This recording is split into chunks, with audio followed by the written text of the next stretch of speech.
Yona akatelemuka hata Yafa, akaiona merikebu, yani usafiri, inayokwenda Tarshishi.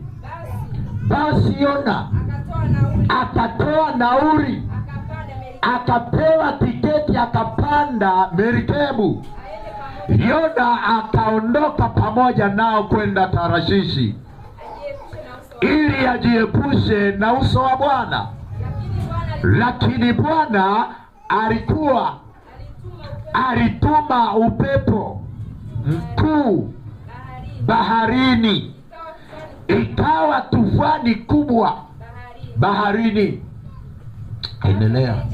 Hata merikebu ikawa katika hatari ya kuzama, ya kuvunjika.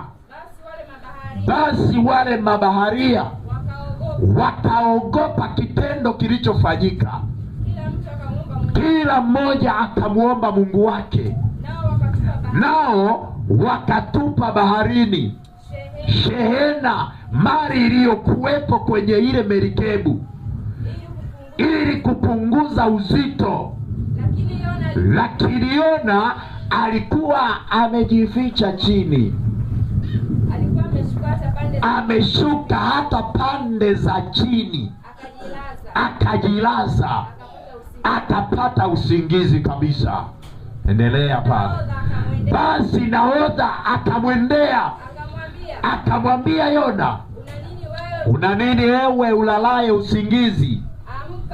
Amka ukamwombe Mungu wako, labda Mungu wako atatuokoa ili tusipotee. Wakaanza kusemedana wote,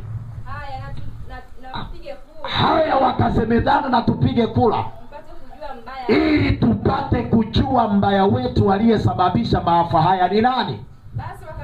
Basi watu wote walioko kwenye merikebu wakapiga kula, nayo kula ikamwangukia Yona. Endelea tuone pale Yona, kwani kuna kitu gani kilimpata. Ndipo akamwambia Yona, tafadhali Yona, utuambie leo,